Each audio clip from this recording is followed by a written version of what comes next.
Thank you. Ladies and gentlemen, let's welcome the Reverend Franklin Graham.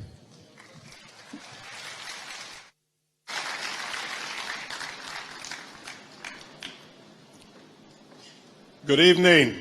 မင်္ဂလာညနေခင်းပါ We are so grateful for tonight. ဒီညအတွက်ကျေးဇူးတော်ချီးမွမ်းပါတယ်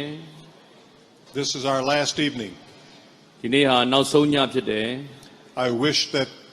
it could go on for many nights. ဒီလိုမျိုးညပေါင်းများစွာဆက်သွားရင်ကောင်းပါပဲလို့ဆန္ဒရှိပါတယ် Many people have come to know Jesus Christ as their Lord and Savior. လူများစွာဟာယေရှုခရစ်တော်ကိုကယ်တင်ရှင်သခင်အဖြစ်နဲ့တည်ကျွမ်းခွင့်ရရှိသွားခဲ့ပါပြီ And tonight you can come to Jesus and know Him. ယနေ့ညလည်းသင်ဟာခင်ယေရှုခရစ်တော်ကိုတည်ကျွမ်းခွင့်ရရှိနိုင်မှာဖြစ်တယ် You see, God sent His Son Jesus Christ from heaven to this earth. ဘုရားခင်ကသူ့ရဲ့သားတော်ယေရှုခရစ်တော်ကိုမြေကြီးပေါ်ကိုဆေလွတ်လိုက်တာဟာသင်အတွက်ဖြစ်ပါတယ် He took our sins. ကျွန်တော်တို့ရဲ့အပြစ်များကိုယူဆောင်သွားဖို့ဖြစ်တယ် He died in our place. ကျွန်တော်တို့အတွက်အသေးခံခဲ့တယ် He died on a cross. လက်ဝါးကတိုင်မှာကျွန်တော်တို့ကိုယ်စားအသေးခံခဲ့တယ် He was buried for our sins. ကျွန်တော်တို့ရဲ့အပြစ်အတွက်တကြိုခြင်းကိုခံခဲ့တယ် But on the third day, God raised His Son to life. သုံးရက်မြောက်တဲ့နေ့မှာဘုရားသခင်ကသူ့ရဲ့သားတော်ကိုပြန်လဲထမြောက်စေခဲ့တယ် And tonight, God will forgive you of your sins. ဒီနေ့ညဘုရားသခင်ကသင်ရဲ့အပြစ်တွေကိုခွင့်လွှတ်ခြင်းတယ် He'll welcome you into His presence. သူရဲ့မျက်မှောက်တော်ထဲကနေ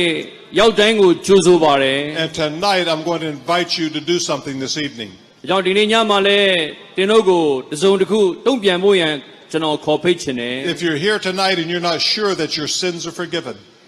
ဒီနေ့ညရောက်လာတဲ့မိတ်ဆွေတွေကယ်တင်ခြင်းအပြစ်လွတ်ခြင်းစိတ်ချမှုမရသေးဘူးဆိုရင် I'm going to invite you to get up out of your seat in just a few moments. ဒီနေရာကနေထပြီးတော့မှခြေကိုထွက်လာဖို့ရန်အတွက်ခွင့်ရေးပေးခြင်းတယ် And make your way to the front of this platform ဒီရှေ့စင်မြင့်နားမှာထွက်လာပြီးတော့ and to confess Jesus Christ as your Lord and Savior. ခင်ယေရှုကိုကယ်တင်ရှင်သခင်အဖြစ်လက်ခံဖို့ရန်အတွက်အချိန်ပေးခြင်းတယ် Tonight, I want to thank all the churches. ဒီနေ့အသင်းတော်များကိုကျေးဇူးတင်ကြောင်းပြောလိုပါတယ် I want to thank the General Committee, ကျွန်တော်တို့ဘွဲတော်ဖြစ်မြောက်ရေးကော်မတီ all of the executive leadership, စီမံအုပ်ချုပ်မှုခေါင်းဆောင်များ to the choir, ကွာရာအဖွဲ့များ incredible choir, ဓမ္မကောင်းတဲ့ကွာရာအဖွဲ့တွေ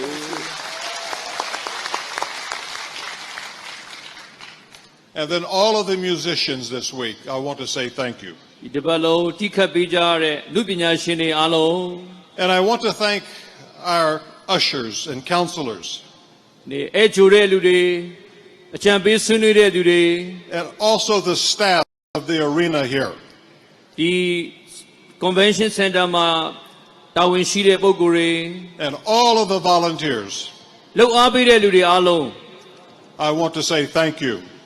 အားလုံးကိုကျေးဇူးတင်တယ်လို့ပြောချင်ပါတယ် Tonight, I want to look at a man who called on the name of Jesus. ဒီနေ့ညခင်ယေရှုကိုခေါ်တဲ့လူတစ်ယောက်အကြောင်းကိုကျွန်တော်ဝင်ငှခြင်းတယ် And what Jesus did for him. ခင်ယေရှုကသူ့အတွက်ဘယ်လိုပြုပေးခဲ့သလဲဆိုတာကိုကြည့်စေခြင်းတယ် And it's Mark chapter 10, မာကုခရစ်ဝင်ခန်းကြီး verse 46. 10 အငယ်46 Then they came to Jericho as Jesus and his disciples, together with a large crowd,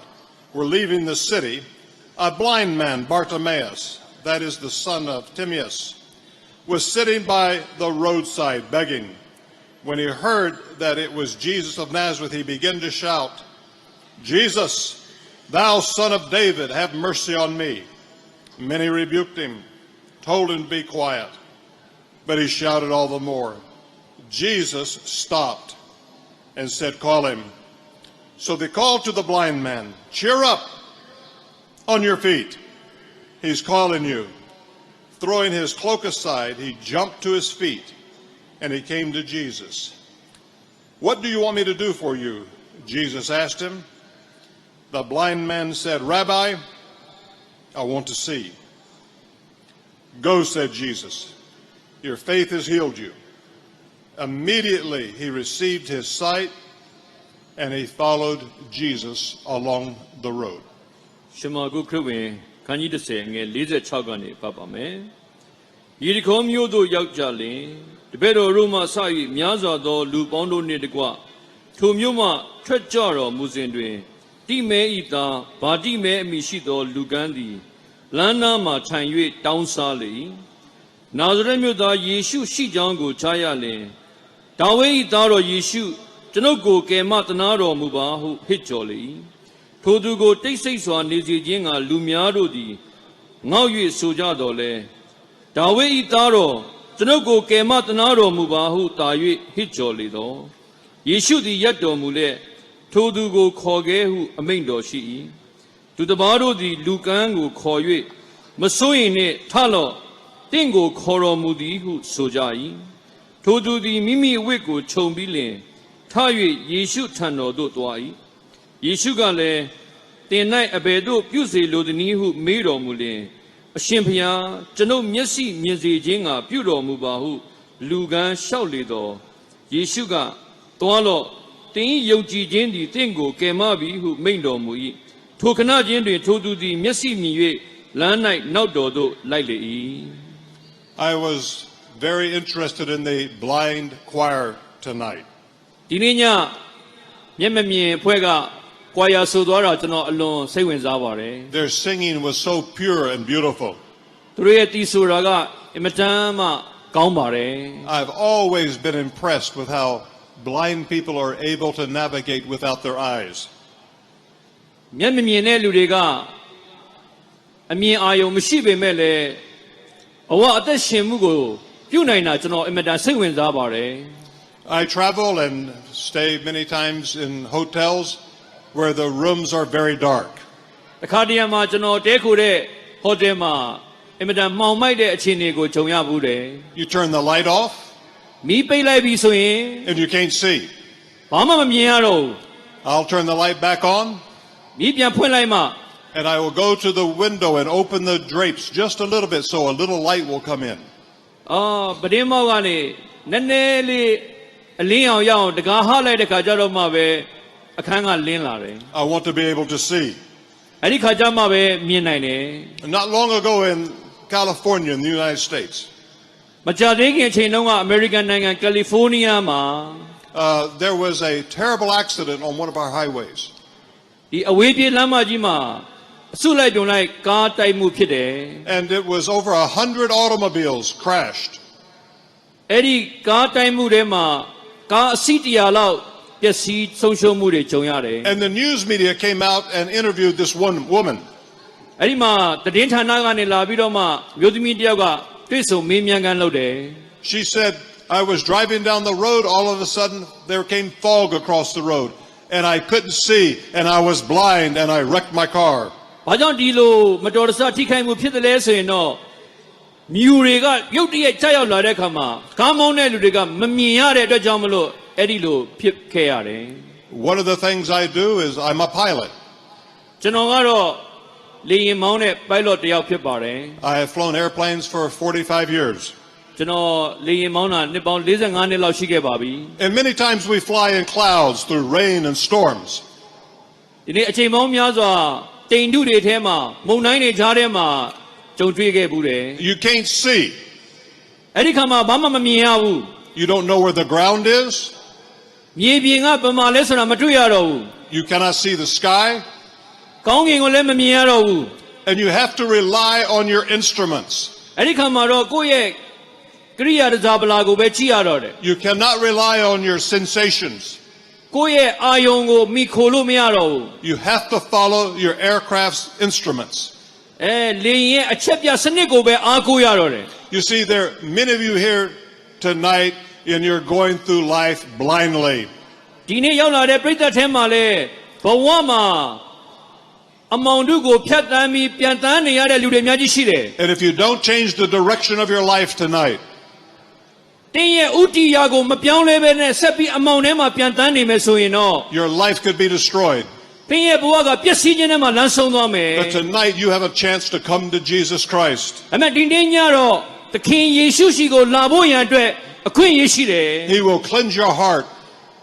တင်းရဲ့နှလုံးကိုတန့်ရှင်းစေမယ် He will guide you and direct you. တင်းကိုလမ်းပြမယ်တင်းကိုပို့ဆောင်ပေးမယ် And in a few moments, I'm going to invite you to get up out of your seat. ကျွန်တော်မချခင်မှာတင်းရဲ့ညံကနေထွက်လာဖို့ရန်အတွက်အခွင့်ပေးမယ် And if you're willing to believe by faith Jesus Christ tonight, သခင်ယေရှုကိုလုံးသားတွေကနေပြီးတော့မှယုံကြည်လက်ခံခြင်းနဲ့ဆိုရင် He'll forgive your sins. သူကတင်းရဲ့အပြစ်တွေကိုခွင့်လွှတ်ပေးမယ် And you can have a new life and a new beginning. အဲ့ဒီခါမှာတင်းရဲ့အသက်တော်သက်တာကိုရမယ်အသက်တော်ဘဝအစပြုရမယ် You prepare to come. ရှေ့ကိုထွက်လာဖို့ရန်အတွက်ပြင်ဆင်ထားပါ Now Bartimaeus was blind. ဗာတိမဲဟာမျက်စိကန်းတယ် The only job he could get was begging. ဒါကြောင့်မလို့သူ့ရဲ့အလုပ်ကတော့တောင်းစားရတယ် They didn't have schools for the blind back then. အဲ့ဒီအချိန်မှာတော့ဒုက္ခိတတွေအတွက်ကျောင်းတွေမရှိသေးဘူး He was a beggar. သူဟာတဒေါင်းစားတစ်ယောက်ဖြစ်တယ် And in his blindness, he could not see his filth or his rags. မျက်စိကန်းနေတဲ့အတွက်ကြောင့်မလို့သူဟာဘယ်လောက်ထိညစ်ပတ်နေတယ်ညစ်ပေးနေတယ်ဆိုတာကိုမမြင်နိုင်ဘူး Nor could he see beauty. သူလှပတဲ့အရာတွေကိုလည်းမမြင်နိုင်ဘူး You see, outside of Jesus Christ, you are spiritually blind to God. ဒီနေ့ယေရှုမရှိတဲ့ဘဝကလည်းဝိညာဉ်ရေးရာမှာကန်းနေတဲ့အသက်တာဖြစ်တယ် The Bible says, you say that I'm rich and I have acquired wealth and do not need a thing. ကျမ်းစာကပြောတယ်တင်ကလည်းငါသည်ဥစ္စာရတတ်၏ဗန္နာများကိုစီးပူးပြီးတစုံတစ်ခုမျှမလိုဟုပြောဆို၍ But you don't realize that you're wretched, pitiful, poor, blind, and naked. ကိုယ်တိုင်ပင်ပန်းခြင်းတနာဖွယ်ဖြစ်ခြင်းဆင်းရဲခြင်းမျက်စိကန်းခြင်းအဝိကြီးစီးရှိခြင်းဖြစ်သည်ကိုသင်မသိပါတကား The Bible says the God of this world, the devil, has blinded the minds of him who believes not. ဘာကြောင့်လဲဆိုရင်တော့ကျမ်းစာကပြောတယ်ဤလောကကိုအစိုးရတဲ့ဖခင်စာရမဏေကသူတို့ရဲ့မျက်စိကိုကွယ်စေတယ် Nor could he see the joy and have peace of knowing Christ. ယေရှုခရစ်တော်ကိုသိကျွမ်းခြင်းအပြင်ရရှိတဲ့ညီသက်ခြင်းတွေဝမ်းမြောက်ခြင်းတွေကိုလည်းမရရှိနိုင်အောင်မျက်စိကိုကွယ်စေတယ် Now Bartimaeus was poor. ဒါတွေမကောက်ဗာတိမဲကဆင်းရဲတယ် Every country has pockets of poverty. ဒီနေ့ဆင်းရဲတဲ့တိုင်းပြည်တွေအများကြီးရှိပါတယ် But you see, we are poor without God. ဒီနေ့ဖခင်မရှိတဲ့ဘဝကလည်းချို့တဲ့တဲ့ဘဝဆင်းရဲတဲ့ဘဝဖြစ်တယ် Regardless of our earthly possessions, we are all poor without God. ဒီနေ့လောကမှာဥစ္စာပစ္စည်းတွေကျွယ်ဝပေမဲ့လည်းဖခင်မရှိရင်တော့ဆင်းရဲတဲ့သူဖြစ်နေ And see, man has a problem, လူမှာပြဿနာရှိတယ် and that problem is called sin. အဲ့ဒီပြဿနာကအပြစ်လို့ခေါ်ပါတယ် Sin is disobedience to God, အပြစ်ဆိုတာကဖခင်ရဲ့စကားကိုနားမထောင်ခြင်းဖြစ်တယ် to his standards. ဖခင်ရဲ့စံချိန်ကိုမမီခြင်းဖြစ်တယ် And the Bible says we've all sinned and come short of God's glory. အမှန်ချမ်းသာကပြောတယ်လူပေါင်းတို့သည်ဒုစရိုက်ကိုပြု၍ဖခင်ရှိတော်၌အတရေပြည့်ကြပြီ Jesus told about a young man ခင်ယေရှုကလူငယ်တဦးကိုပြောခဲ့တယ် who came to Jesus. ခင်ယေရှုရှိကိုလာခဲ့တဲ့လူငယ်လေး He had money, he had power, သူကငွေကြေးချမ်းသာတယ်တကောဩဇာကြွယ်ဝတယ် but he didn't have a relationship with God. ဒါပေမဲ့ဖခင်နဲ့တော့အဆက်အသွယ်မရှိဘူး And he asked Jesus, ယေရှုခရစ်တော်ရှိကိုလာပြီးမေးတယ် what must I do to inherit eternal life? ထာဝရအသက်ကိုရဖို့ရန်အတွက်ကျွန်တော်ဘာလုပ်ရမလဲတဲ့ Maybe you have that question tonight. ဒီနေ့ညလည်းမိတ်ဆွေကအဲ့ဒီလိုမေးခွန်းမျိုးရှိကောင်းရှိလိမ့်မယ် Jesus told him to get rid of his money and come follow him. He'd have treasures in heaven. ယေရှုကပြောတယ်အေးတင်းမဲ့ရှိတဲ့ဥစ္စာပစ္စည်းတွေရောင်းပြီးတော့မှငါ့နောက်ကိုလိုက်ခဲ့လို့ပြောတယ် The young man chose his riches. ဒီချမ်းသာကြွယ်ဝတဲ့တထေးလေးကသူ့ရဲ့ချမ်းသာကြွယ်ဝမှုကိုရွေးယူလိုက်တယ် He turned his back on Jesus. သခင်ယေရှုကိုကြောခိုင်းလိုက်တယ် You see, tonight you can have your sins forgiven. ဒီနေ့ညမိတ်ဆွေကအပြစ်ခွင့်လွှတ်ခြင်းကိုလက်ခံရရှိနိုင်တယ် But you have a choice. You can accept or reject. ဒါပေမဲ့မိတ်ဆွေမှာရွေးချယ်မှုရှိတယ်ဒါကိုလက်ခံမလားညှင်းဆိုမလား And I ask today that you would accept Jesus Christ by faith into your heart, into your life. ဒီနေ့ညကျွန်တော်ဖိတ်ခေါ်ခြင်းနဲ့ယေရှုခရစ်တော်ကိုမိမိရဲ့ကယ်တင်ပိုင်ရှင်အသက်သခင်ဖြစ်တဲ့ယုံကြည်လက်ခံပါ You see, for many years I didn't want God in my life. ကျွန်တော်ကိုယ်တိုင်ကလည်းနှစ်ပေါင်းများစွာဖခင်ကိုမသိခဲ့တဲ့လူတစ်ယောက်ဖြစ်တယ် I wanted to party. I wanted to have fun. ကျွန်တော်ကပါတီတက်တာဝါသနာပါတယ်ပြောတာတွေရှင်းတာတွေအပျော်ရွှင်ဝါသနာပါတယ် It's not that I didn't believe in God, ဖခင်ကိုမယုံကြည်လို့တော့မဟုတ်ပါဘူး but I did not want to commit myself to Him. ကျွန်တော်ရဲ့ဘဝတက်တာကိုဖခင်တခါကိုမအနံ့ခြင်းလို့ပဲ And there was an emptiness in my life. ကျွန်တော်ဘဝထဲမှာတော့ဟာခွက်တွေလိုအပ်နေတဲ့အရာတွေခံစားနေရတယ် There was a spiritual blindness in my life. ကျွန်တော်ဘဝမှာဝိညာဉ်ရေးဟာမျက်စိကန်းနေတဲ့ဘဝဖြစ်နေတယ် And I was 22. အဲ့ဒီအချိန်မှာကျွန်တော်အသက်22နှစ် when I confess my sins to God and ask for His forgiveness. အဲ့ဒီချိန်မှာ22နှစ်ပြည့်တဲ့အချိန်မှာတော့ခရစ်တော်ရှိမှအပြစ်တွေကိုဝင်ချတောင်းပန်ခဲ့တယ် And by faith invited Jesus Christ to come into my heart. ယုံကြည်ခြင်းအပြင်ယေရှုခရစ်တော်ကိုကျွန်တော်ရဲ့စိတ်လုံးထဲမှာခေါ်ဖိတ်လက်ခံခဲ့တယ် That night I asked Him to be the Lord of my life. အဲ့ဒီညမှာ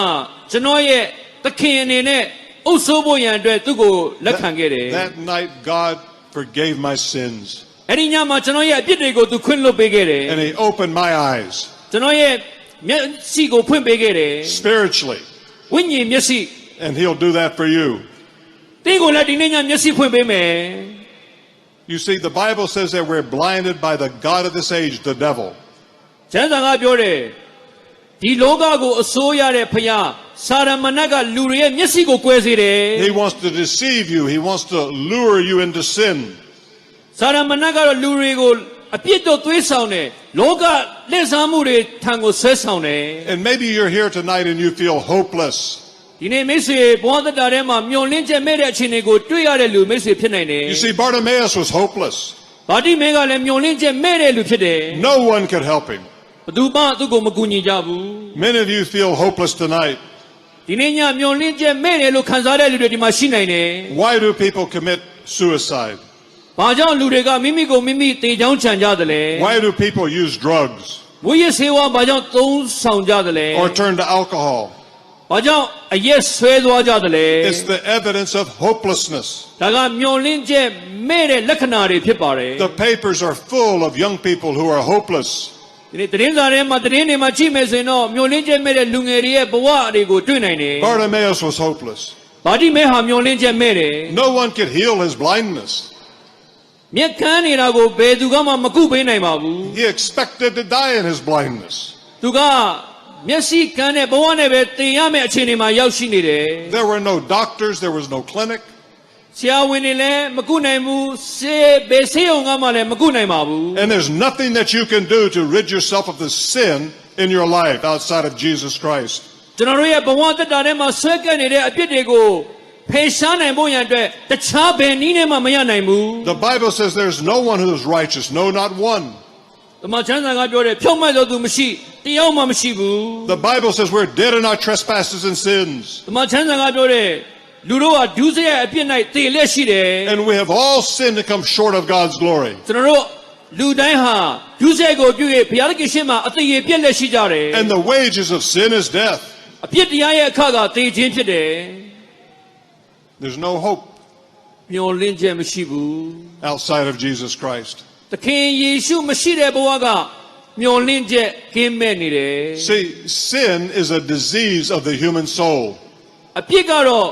လူတွေရဲ့စိတ်ဝိညာဉ်မှာဆွဲကပ်နေတဲ့ယောဂတစ်မျိုးလိုပဲ When the first man, Adam, sinned, ပထမဦးဆုံးလူသားအာဒံကအပြစ်ပြုခဲ့တယ် sin came into the world and infected the entire human race. အဲ့ဒီတရားတော်သူအပြင်ဒီလောကထဲမှာအပြစ်ဝင်လာပြီးတော့မှတလောကလုံးဟာအပြစ်ရဲ့လွှမ်းမိုးမှုခံရတယ် Sin separates us from God. အပြစ်ကလူနဲ့ဘုရားကိုကင်းကွာစေတယ် We have all sinned. လူတိုင်းအပြစ်ရှိတယ် And the penalty for sin is death. အပြစ်ရဲ့အခကသေခြင်းဖြစ်တယ် Separation from God for eternity. ဘုရားနဲ့ထာဝရကင်းကွာခြင်းဖြစ်တယ် Bartimaeus had no hope. ဘာတိဘဲမှာမျောလင့်ချက်မရှိဘူး There was a ray of hope, though. မျောလင့်ချက်ကင်းမဲ့နေတဲ့ဘဝဖြစ်တယ် Now, he had heard rumors of this man from Galilee by the name of Jesus. အဲ့ဒီအချိန်မှာဂါလိလဲကနေပုဂ္ဂိုလ်တယောက်ထွန်းကားလာတဲ့အဲ့ဒီယေရှုအကြောင်းကိုသူကြားလိုက်ရတယ် He had heard stories how he had raised the dead. အဲ့ဒီပုဂ္ဂိုလ်ဟာတည်တဲ့လူတွေကိုပြန်လဲထမြောက်စေတယ် He made the lame to walk. လမ်းမလျှောက်နိုင်တဲ့လူတွေကိုပြန်လဲပြီးတော့မှလမ်းလျှောက်စေတယ် That he cured people of leprosy. နူနာယောဂဆွဲတဲ့လူတွေကိုပျောက်ကင်းချမ်းသာခြင်းကိုပေးတယ် That he'd even given sight to the blind. မျက်စိမမြင်တဲ့လူတွေကိုမျက်စိပြန်မြင်စေတယ် Now, Bartimaeus heard this crowd coming.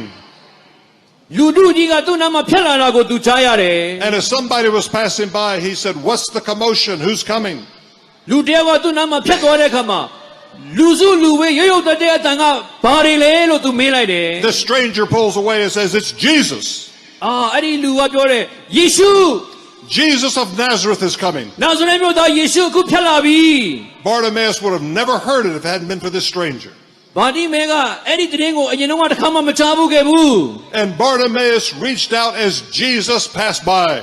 ယေရှုအဲ့လိုဖြတ်လာတဲ့အခါမှာဘာတိမဲကအမိရသူကလမ်းခေါ်တယ် The same Jesus is here tonight and he's passing by for you. အဲ့ဒီယေရှုခရစ်တော်ကဒီနေ့ဒီညမှာလည်းကျွန်တော်တို့နာမဖြတ်လျှောက်သွားတယ် Will you call on his name? အဲ့ဒီယေရှုရဲ့နာမကိုခေါ်ဖို့ရန်မိတ်ဆွေအစဉ်သင့်ဖြစ်ပြီလား Jesus said, I've not come to call the righteous but sinners to repentance. ခင်ယေရှုကပြောတယ်ဖြောင့်မတ်တဲ့လူတွေကိုခေါ်ဖို့ရန်လာတာမဟုတ်ဘူးအပြစ်သားတွေကိုနောင်တသို့ခေါ်ဖို့ရန်အတွက်လာတယ် Will you come to Jesus tonight? ဒီနေ့သခင်ယေရှုရှိကိုမိတ်ဆွေဒီညချစ်ကပ်လာမလား Will you come in repentance? နောင်တနဲ့သူရှိကိုလာမလား Telling God you're sorry? ဘုရားသခင်ကျွန်တော်တောင်းပန်ပါတယ်လို့ပြောမလား Now, in desperation, Bartimaeus cries at the top of his voice. ဘာတိမဲကအသေးအတန်မရမကယေရှုကိုခေါ်တယ် Jesus, thou son of David, have mercy on me. ဒါဝိဒ်ရဲ့သားတော်ယေရှုကျွန်တော်ကိုသနာတော်မူပါလို့ခေါ်တယ် Now, are you willing to cry out to that same Jesus Christ tonight for mercy? သင်လည်းပဲဒီနေ့ဘုရားသခင်ဂရုဏာတော်ကိုခံယူဖို့ရန်အတွက်ဘုရားသခင်ကိုခေါ်မလား Other beggars told him to be quiet. အော်ဘေးကလူတွေကတော့တိတ်တိတ်နေပါလို့ပြောတယ် They said, keep still. ငြိမ်ဝှက်စွာနေပါ But the more they rebuked him, the more he cried out. ဘေးကလူတွေကသူ့ကိုပို့ပြီးတော့မှတိတ်တိတ်နေလို့ပြောလို့တယ်သူကတာပြီးတော့မှအတန်လွင့်ပြီးတော့မှအော်လေလေပဲ He cried for the right thing. သူကမှန်သောအရာအတွက်သူကကြွေးကြော်တယ်ခေါ်တယ် Jesus, thou son of David, have mercy on me. ဒါဝိဒ်ရဲ့သားတော်ယေရှုဒါဝိဒ်ရဲ့သားတော်ကျွန်တော်ကိုကယ်မသနာတော်မူပါ Oh, there are other things he needed. သူကတခြားအရာတွေကိုသူတောင်းလို့ရပါတယ် He needed a bath, a haircut. ကျွန်တော်ကိုသပင်ညက်ဖို့ရန်အတွက်ကူညီပါလို့သူတောင်းလို့ရတယ် He needed his teeth cleaned. သွားပြန်ဆိုင်ပေးပါလို့လည်းသူပြောလို့ရတယ် He needed new clothes. အဝိစာအသစ်ပေးပါလို့လည်းသူတောင်းလို့ရတယ် But there was one need that surpassed them all. ဒါပေမဲ့အဲ့ဒီအရာတွေတဲ့တာလွန်တဲ့အရာကိုသူတောင်းတယ် God, have mercy on me. ကျွန်တော်ကိုသနာတော်မူပါလို့သူတောင်းတယ် Why? ဘာကြောင့်လဲ Bartimaeus realized he was a sinner. ဘာကြောင့်လဲဆိုတော့ဗာတိမဲကသူဒီအပြစ်သားဖြစ်တယ်ဆိုတာကိုသူသဘောပေါက်တယ် Are you willing tonight to come to Jesus Christ? ဒီနေ့ညလည်းမိတ်ဆွေအဲ့ဒီယေရှုခရစ်တော်ရှိကိုလာမလား If you come to Christ tonight, you've got to be realized that you're a sinner. You've got to be willing to confess and turn. သခင်ယေရှုရှိကိုလာရင်ကျွန်တော်တို့အပြစ်သားဖြစ်တယ်ဆိုတာကိုဝန်ခံရမှာဖြစ်တယ် We've all sinned. ကျွန်တော်တို့အားလုံးဟာအပြစ်ရှိကြတယ် We're all guilty. အပြစ်ရှိကြတယ် And Bartimaeus put all of his hopes in Jesus Christ. ဗာတိမဲကသူ့ရဲ့မျှော်လင့်ချက်အားလုံးဟာယေရှုအပေါ်မှာပဲရှိတယ်ဆိုတာသူသဘောပေါက်တယ် Will you do the same thing tonight? တင်ကိုသခင်ယေရှုကိုအဲ့ဒီလိုအားကိုးမလား The Bible says salvation is found in no one else. ကျမ်းစာကပြောတယ်ထိုသခင်၏နာမတော်မှတပါငါတို့ကိုကယ်တင်နိုင်သောနာမတစ်စုံတစ်ခုမျှ For there is no other name under heaven given to men by which we must be saved. ကောင်းကင်အောက်လူတို့တွင်မပေါ်မရှိလို့ပြောထားတယ် Jesus said, I'm the way, the truth, and the life. No man comes to the Father ခင်ယေ but ရှု by က me. ငါဒီလမ်းခီးဖြစ်တယ်အသက်လည်းဖြစ်တယ်တမန်တရားလည်းဖြစ်တယ်ငါ့ကိုအမိမပြုတ်ရင်ဘယ်သူမှခမည်းတော်ထံသို့မရောက်ရဘူး Now he cried at the right time. ပြီးတော့မှသူကအချိန်ကြိုက်ပဲသူကဟစ်អော်တယ် Jesus was passing by. သခင်ယေရှုဖြတ်သွားတဲ့အချိန်မှာ Tonight that same Jesus of Nazareth is here. ဒီနေ့ညလည်းကျွန်တော်တို့အလယ်မှာအဲ့ဒီနာဇရက်မြို့သားယေရှုကိုယ်တိုင်ရှိပါတယ် What will you do? နေ့စဉ်ဘယ်လိုတုံ့ပြန်မလဲ Will you call his name? သူ့ရဲ့နာမကိုခေါ်မလား Now you have to understand there was a large crowd. ဒီနေ့နားလည်ရမှာကတော့အဲ့ဒီအချိန်မှာလူအုပ်ကြီးကအများကြီးပဲ Now there were a lot of people saying, Jesus, look at me over here. လူတွေကပြောမှာပဲအော်ဒီမှာယေရှုကြည့်ပါ Now if it had been in today's climate, Jesus stopped. Let's take a picture.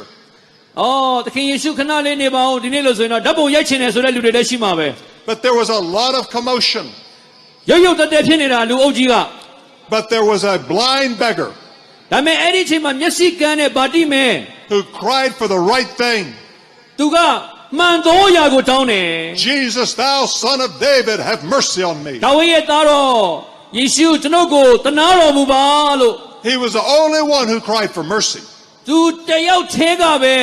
ဂရုဏာတော်ကိုတောင်းခံတယ် And with that large crowd, လူအုပ်ကြီးကတော့အများကြီးရှိတယ် Jesus heard Bartimaeus' voice. အဲ့ဒီလူအုပ်ထဲကနေဗာတိမဲရဲ့ခေါ်သံကိုယေရှုကြားတယ် He stops. သူရပ်လိုက်တယ် He said, call him. ဆက်ပြီးသူခေါ်တယ် And then they said, cheer up. ဘေးကလူတွေကမစိုးရင်နဲ့ He's calling you. အခုတော့သင်ကိုယေရှုဖျားခေါ်တယ် Is Jesus Christ calling you tonight?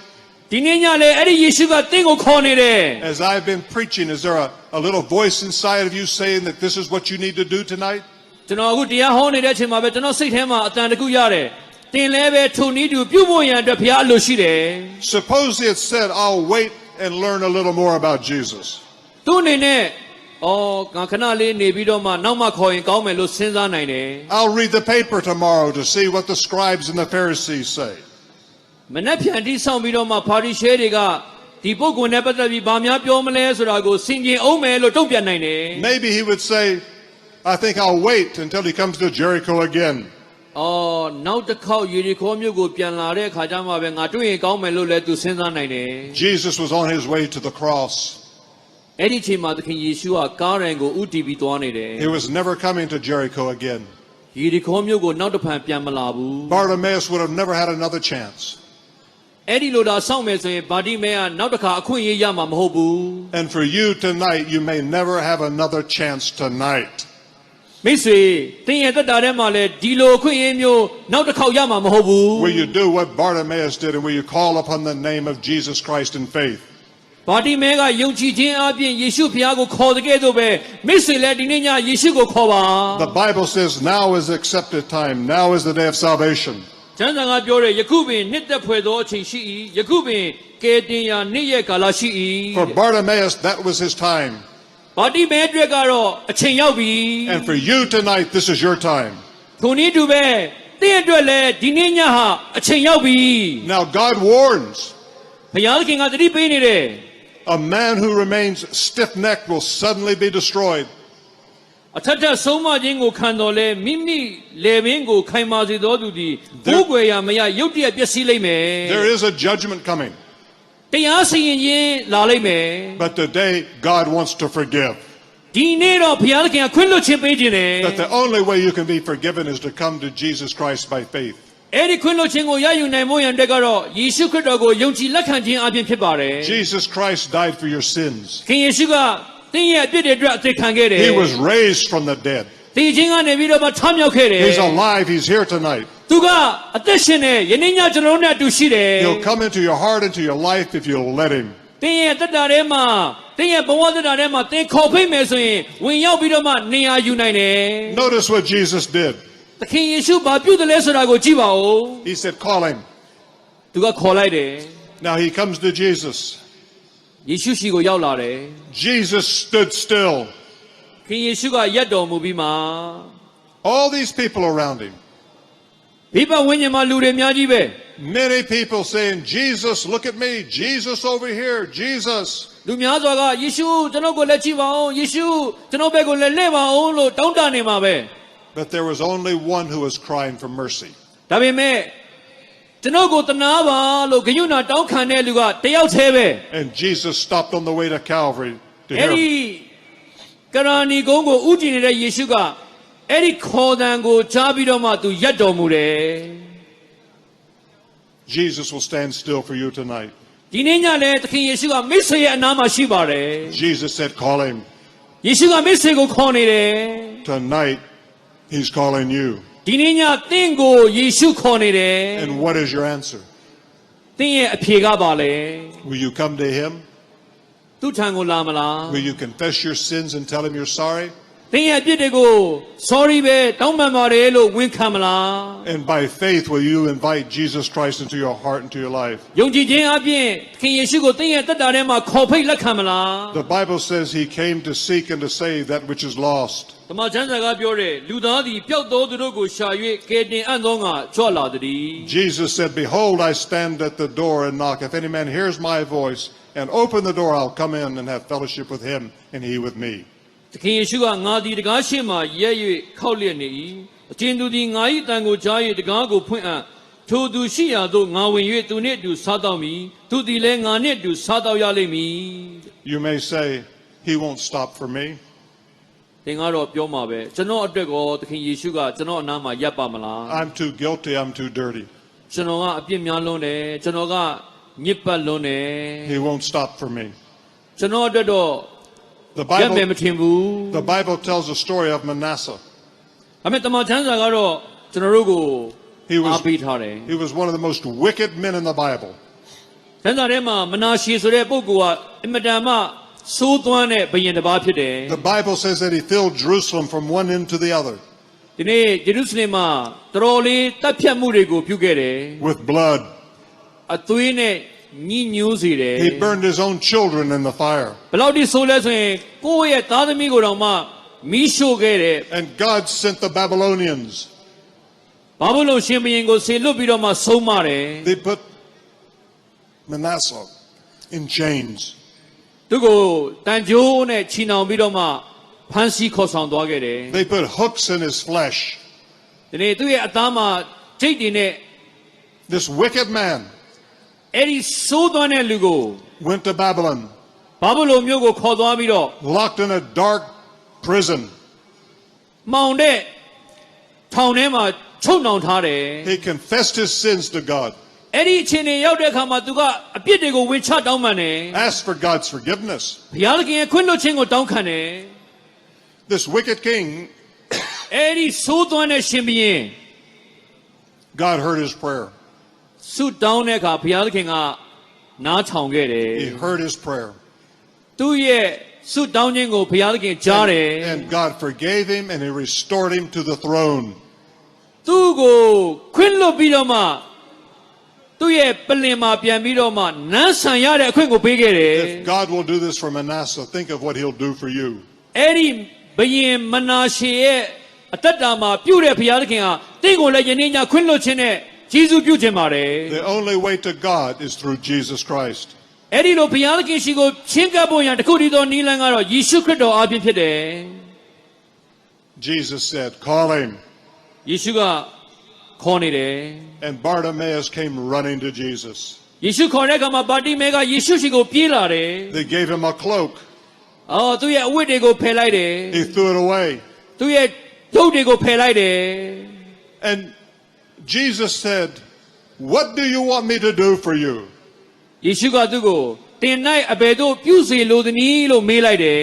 Lord, that I may receive my sight. သူကကျွန်ုပ်မျက်စိမြင်ခြင်းပါတယ်လို့ပြန်ဖြေတယ် Jesus said, go your way. အဲ့ဒီခါမှာသခင်ယေရှုကသွားလောသင်၏ယုံကြည်ခြင်းသည်တင့်ကိုကယ်မပြီလို့ဖြေတယ် Your faith has healed you. သင်ရဲ့ယုံကြည်ခြင်းကတင့်ကိုချမ်းသာခြင်းပေးပြီ Immediately his eyes were open. ချက်ချင်းပဲအဲ့ဒီမှာမျက်စိပွင့်သွားတယ် And the first person he saw was Jesus. မျက်စိပွင့်ပွင့်ချင်းပထမဦးဆုံးမြင်တဲ့ပုဂ္ဂိုလ်ကတော့ယေရှုခရစ်တော်ဖြစ်တယ် And Jesus said, you can go your own way. Your faith has healed you. သင်ရဲ့ယုံကြည်ခြင်းကတင့်ကိုကယ်မပြီသင်ကောင်းမွန်စွာနဲ့သွားတော့လို့ယေရှုကသူ့ကိုပြောလိုက်တယ် Bartimaeus believed in Jesus Christ. ဗာတိမဲကယေရှုခရစ်တော်ကိုယုံကြည်တယ် He believed that Jesus could heal him. ယေရှုကသူ့ကိုချမ်းသာခြင်းပေးနိုင်တယ်ဆိုတော့သူယုံကြည်တယ် He believed that Jesus could turn his life around. သခင်ယေရှုကသူ့ရဲ့ဘဝရဲ့မောင်မိုက်တွေကိုပြောင်းလဲစေပြီးအလင်းပေးတဲ့ရှင်ဆိုတာယုံကြည်တယ် And Bartimaeus saw Jesus. ဗာတိမဲကယေရှုကိုမြင်တယ် And then the Bible says he followed Jesus along the road. ကျမ်းစာကဘယ်လိုမှတ်တမ်းတင်လဲဆိုတော့လမ်း၌ယေရှုနောက်တော်သို့လိုက်တော်မူတယ် Jesus was on his way to Jerusalem to the cross. ယေရှုကတော့ဂျေရုဆလင်ကားတိုင်းရှိကိုဥတီပြီးမှသွားတာဖြစ်တယ် And I believe Bartimaeus followed him. ကျွန်တော်ယုံကြည်တယ်ဗာတိမဲကအဲ့ဒီအထိကိုလိုက်သွားတယ် And I believe that Bartimaeus was there. ဒီနေ့ဗာတိမဲကထိုနေရာမှာရှိခဲ့တယ် When they nailed Jesus to the cross, လက်ဝါးကတိုင်းမှာသခင်ယေရှုခရစ်တော်ကိုတတ်တဲ့အချိန်မှာ I believe Bartimaeus was saying, he opened my eyes. ဗာတိမဲကတော့ဒီပုဂ္ဂိုလ်ဟာကျွန်ုပ်ရဲ့မျက်စိကိုပြန်မြင်စေတဲ့ပုဂ္ဂိုလ်လို့ပြောမှာပဲ I was blind, but now I see. ကျွန်တော်အရင်တော့ကမျက်စိကန်းတယ်အခုမျက်စိမြင်ပြီ You're spiritually blind without Jesus Christ. မိတ်ဆွေဟာယေရှုမရှိဘူးဆိုရင်ဝိညာဉ်ရေးရမှာမျက်စိကန်းတဲ့လူပဲ Will you come to him tonight by faith like Bartimaeus? ဗာတိမဲလိုပဲယုံကြည်ခြင်းနဲ့သင်ယေရှုရှိကိုလာမယ်ဆိုရင် Are you willing to call his name? သူ Tonight, God will forgive you. He'll cleanse your heart. Jesus said, I'm the way, the truth, and the life. No man comes to the Father but by me.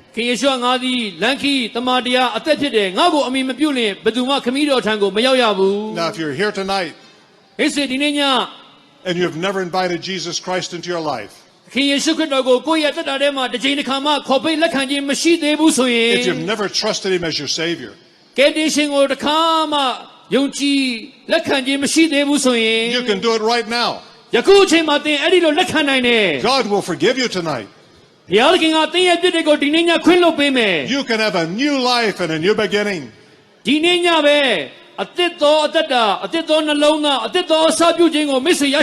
And that's what I want to ask you to do tonight.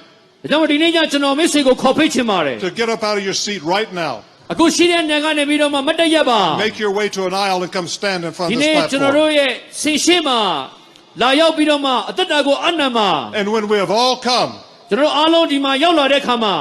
I'm going to lead you in a prayer. Now, if you're in the back, you come to the screens. Just come and stand quietly in front of the screens. It's going to take a few moments. There's a large crowd. So you come.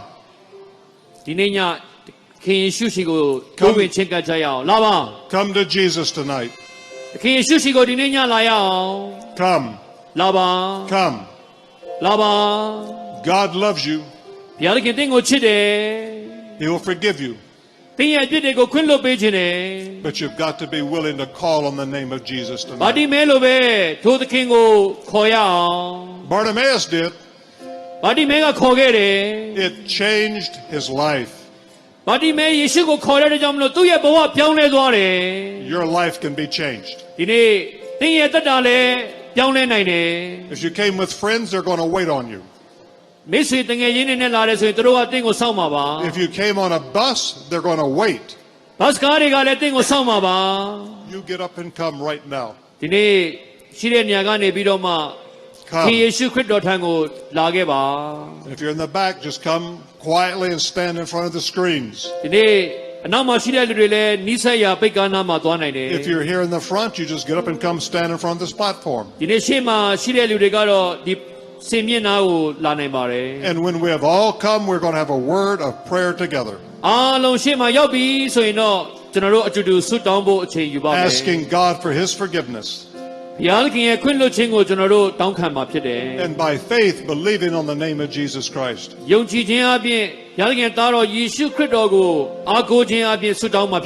Come. Come.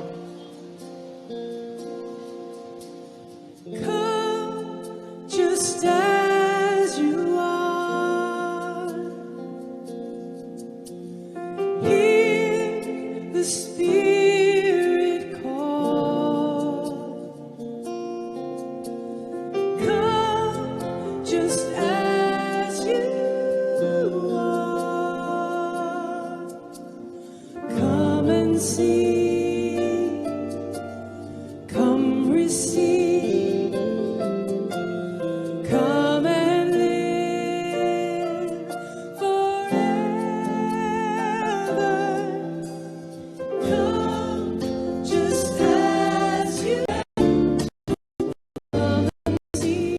Come and see. Come receive. Come receive. Come and live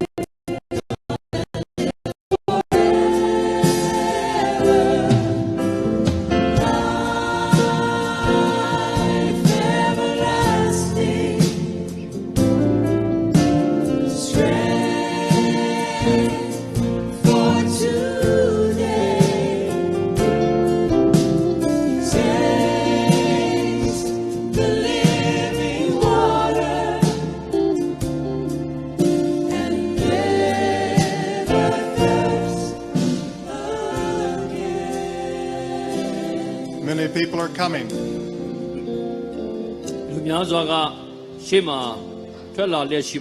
We want to give everybody a chance to come.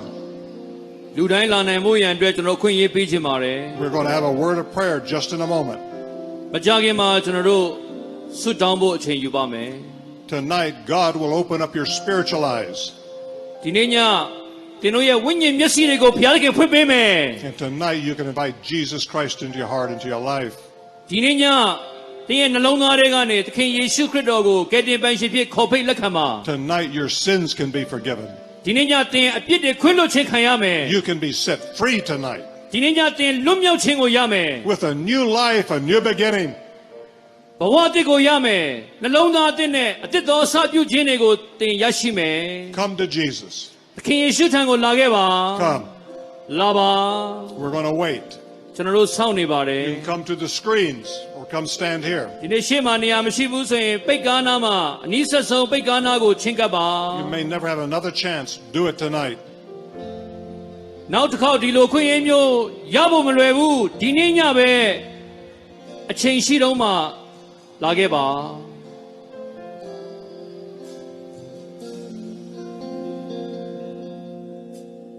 Come just as you are. Hear the Spirit call. Come just as you are. Come and see. Come receive. Come and live forever.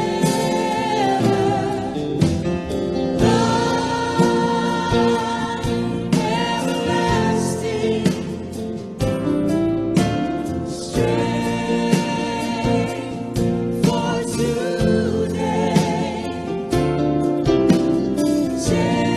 Taste the living water and never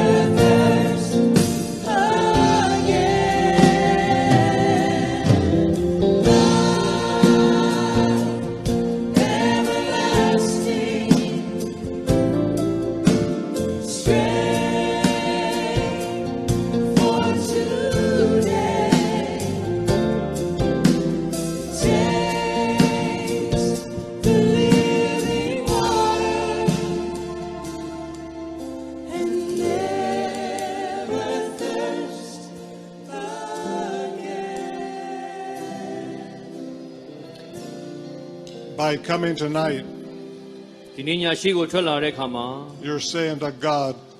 I'm a sinner. ကျွန်တော်တို့ဘုရားသခင်ကိုဗာပြောနေတာလဲဆိုရင်ကျွန်တော်တို့ဟာအပြစ်သားတွေဖြစ်တယ်ဆိုတာဝန်ခံနေတာဖြစ်တယ် By coming tonight, you're saying to God, I'm so sorry. ကျွန်တော်ဒီရှိကိုလာခြင်းအပြင်အဲ့ဒီအပြစ်တွေအတွက်တောင်းပန်ပါတယ် sorry ပဲလို့ဝန်ခံနေတာဖြစ် And တယ် by coming tonight, you're saying to God, I want to turn from my sins. ဒီနေ့ရှိကိုလာခြင်းအပြင်ကျွန်တော်တို့အဲ့ဒီအပြစ်တွေကနေလှည့်ပြီးတော့ကိုရောဘက်ကိုလာပါတယ်လို့ပြောနေတာဖြစ်တယ် And by faith tonight, I'm calling on the name of Jesus Christ. ယုံကြည်ခြင်းအပြင်ကယ်တင်ရှင်ယေရှုခရစ်တော်ကိုကျွန်တော်တို့ခေါ်ဖိတ်နေတာဖြစ်ပါတယ် The Bible says, whoever calls on the name of the Lord shall be saved. ကျမ်းစာကပြောတယ်နာမတော်ကိုပတနာပြုတော်သူရှိသမျှတို့သည်ကယ်တင်တော်မူခြင်းသို့ရောက်ကြလက်တံ And I want to lead you now in a prayer. အကြောင်းအခုချိန်မှာကျွန်တော်ဆုတောင်းဥဆောင်ပေးခြင်းပါတယ် A prayer is just talking to God. ဆုတောင်းခြင်းဆိုတာကဘုရားသခင်နဲ့စကားပြောခြင်းဖြစ်တယ် And if you pray this prayer in faith, ဒီဆုတောင်းခြင်းကိုယုံကြည်ခြင်းနဲ့ဆုတောင်းရမှာဖြစ်တယ် God will forgive your sins and heal your heart right now. ဘုရားသခင်ကသင်ရဲ့အပြစ်တွေကိုခွင့်လွှတ်ပြီးတော့မှသင်နှလုံးသားကိုကုသပေးမှာဖြစ်တယ် So I want you to pray this prayer after me out loud. ဒါကြောင့်ကျွန်တော်နောက်ကနေပြီးကြက်ကြယ်လေးလိုက်ဆိုပေးပါ Let's pray. ဆုတောင်းကြပါစို့ Dear God, ဖဘုရားသခင်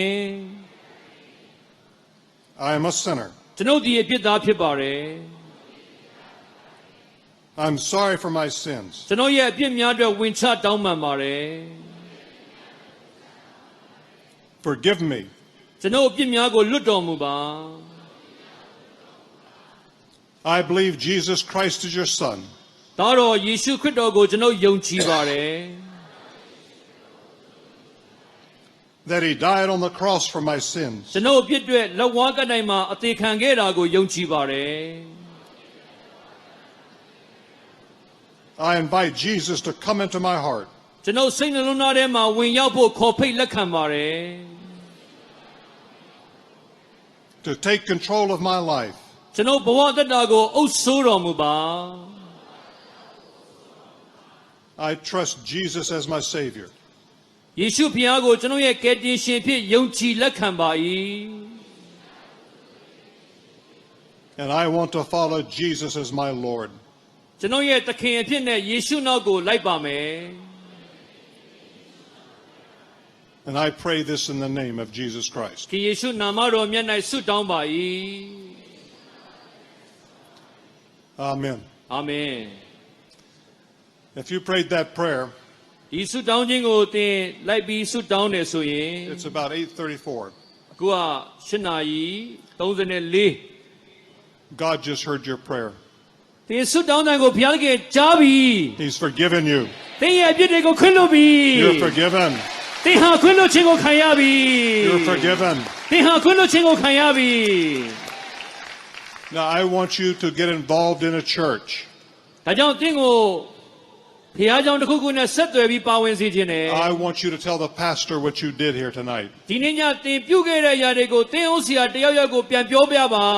He will be very thrilled to hear it. သူကကြားရင်ဝမ်းသာပါလိမ့်မယ် God's got a plan for your life. ဘုရားသခင်ကသင်အတွက်အကြံစီရှိတယ် He loves you. ဘုရားသခင်သင်ကိုချစ်တယ် He's forgiven you. သင်ရဲ့အပြစ်တွေကိုခွင့်လွှတ်ပေးနေပြီ So tonight we give God the glory. ဒါကြောင့်ဒီနေ့ညဘုရားသခင်ရဲ့ဘုန်းတော်ကိုချီးမွမ်းပါတယ် We give him the praise. ဒါကြောင့်ဘုရားသခင်ကိုချီးမွမ်းပါတယ် Now, I don't know if we'll ever see each other again on this earth. ဒီလောကမှာကျွန်တော်တို့ဘယ်တော့ပြန်တွေ့မလဲဆိုတာတော့ကျွန်တော်တို့မသိချဘူးကျွန်တော်မပြောတတ်ဘူး But one day we will be in heaven together for eternity. သိချတာကတော့ထာဝရကာလမှာကျွန်တော်တို့ပြန်တွေ့မှသိချတယ် And you can teach me Burmese. အဲ့ဒီခါကျမှကျွန်တော်ဗမာလိုသင်ပေးပေါ့နော် It's going to take eternity for me to learn it. နော်ထာဝရကာလမှာကျွန်တော်တို့ဆက်ပြီးတော့မှလေ့လာကြမယ် But remember this, God loves you. ဒီတစ်ခုကတော့တတိယပါဘုရားခင်သင်ကိုချစ်တယ် You're forgiven. ဘုရားခင်သင်ကိုခွင့်လွှတ်တယ် I will see you in heaven one day. ရောက်ကောင်းကင်မှာတတိယကျရင်ကျွန်တော်တို့ပြန်တွေ့ကြမယ် We got a book we want to give you. ကျွန်တော်ဒီစာအုပ်လေးကိုပေးခြင်းတယ် And standing next to you is a person with a badge around their neck. ဒီလေဘင်းမှာနာမည်နဲ့ဆွဲထားတဲ့ပုဂ္ဂိုလ်တွေက They're your new best friend. သင်တို့ရဲ့မိတ်ဆွေတစ်တွေဖြစ်တယ်နော် And we want you to have this book. အဲ့ဒီမိတ်ဆွေတွေကသင်တို့အနားမှာရှိတယ်သူတို့ကဒီစာအုပ်လာပေးပါလိမ့်မယ် It'll answer questions about the commitment you have made tonight. ဒီနေ့ညဆွတောင်းခဲ့တယ်လက်ခံခဲ့တဲ့အရာတွေကဘာတွေလဲဘယ်လိုဖြစ်တယ်လဲပြောင်းလဲမှုတွေဘယ်လိုဖြစ်လာမလဲဆိုတာကိုသူတို့ရှင်းပြပါလိမ့်မယ် So don't leave till you have this book. ဒါကြောင့်မို့ဒီစာအုပ်လေးမရမချင်းဒီကနေ If you ပြန်လဲ came, ပြီးတော့မထွက်ခွာပါနဲ့ if you came with friends, they'll wait. ဒီနေ့တငယ်ချင်းတွေနဲ့လာတယ်ဆိုတော့တငယ်ချင်းတွေကထိုင်ဆောင်ပါပါ God bless you. ဘုရားသခင်ကောင်းချီးပေးပါစေ And we're going to have a closing prayer and then we'll give the book. ဒီနေ့ဆွတောင်းတဲ့အစီအစဉ်လေးမြေကုန်းချုပ်ဆွတောင်းပြီးတာနဲ့ဒီစာအုပ်လာပေးပါလိမ့်မယ်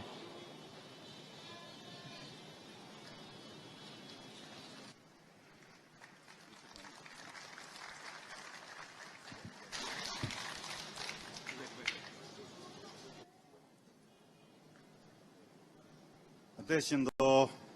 ဘုရားသခင်ခဏဆရာကြီးဖလင်ကန်ဂရီဟမ်ရဲ့ဥဆောင်မှုအားဖြင့်သားသမီးများစွာယေရှုထံပို့ဆောင်သောကြောင့်ကျေးဇူးတင်ပါတယ်ဝိညာဉ်ရေးရာမျက်လုံးများပွင့်လင်း၍ယေရှုပေးသောထာဝရအသက်ကိုရသောကြောင့်ကျေးဇူးတင်သလိုအပြစ်လွတ်ခွင့်ရသောကြောင့်လည်းကျေးဇူးတင်ပါတယ်ဖဆက်လက်၍သူတို့အားလုံးနဲ့မြန်မာပြည်သားအားလုံးမေတ္တာဝမ်းသာငြိမ်းချမ်းရာရှိသောသူများဖြစ်စေရန်မဆာတော်မူပါလူတို့ကြံစည်မမိနိုင်သောဖျားသခင်ညီသက်ချင်းကျေးဇူးတော်သည်သင်တို့စိတ်နှလုံးကိုကွယ်ကာဆောင်ထိန်တော်မူပါစေသောနန္ဒတကိုရှင်ထာဝရဖျားဖြစ်တော်မူသောခမည်းတော်သားတော်တန်ရှင်သောဝိညာဉ်တော်ကောင်းကြီးမင်္ဂလာသည်သင်တို့အားလုံးပေါ်သို့တက်ရောက်၍အစဉ်အမြဲတည်ရှိစေတည်းအာမင်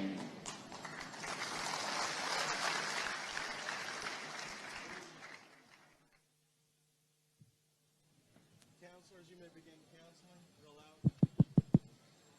ကြံပေးဆွေးနွေးခြင်းစတင်လို့ရပါပြီ